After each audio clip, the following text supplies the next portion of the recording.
مسیلمہ کذاب یمن اور یمامہ کے علاقے کا رہنے والا تھا۔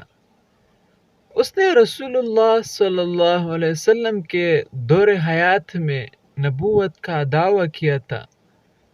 حضرت وحشی رضی اللہ عنہ کہتے ہیں کہ جب رسول اللہ صلی اللہ علیہ وسلم کا وصال ہو گیا اور مسیلمہ کذاب اپنی نبوت کا دعویٰ کرتا ہوا نکلا تو میں نے اپنے دل میں کہا کہ میں بھی مسلمانوں کے ساتھ اس سے لڑنے کے لیے نکلوں گا۔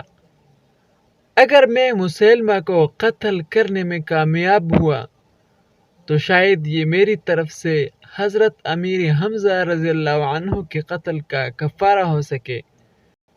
چنانچہ میں مسلمانوں کے ساتھ جنگ کے لیے نکلا۔ میں نے دیکھا کہ ایک آدمی دیوار کی آڑ میں کھڑا ہے۔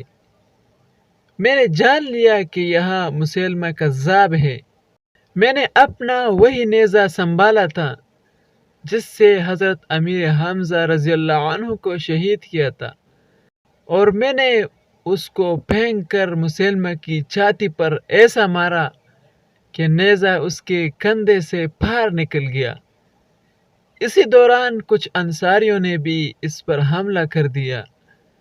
پھر میں نے اس کے سر پر تلوار کی ایک ایسی ضرب لگائی کہ وہ جہنم رسید ہو گیا۔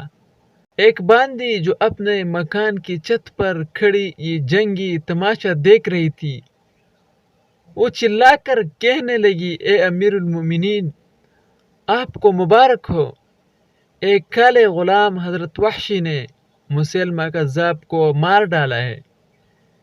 اللہ تعالی ہمیں نبوت پر مر مٹنے کی توفیق عطا فرمائے۔ آمین ثم آمین۔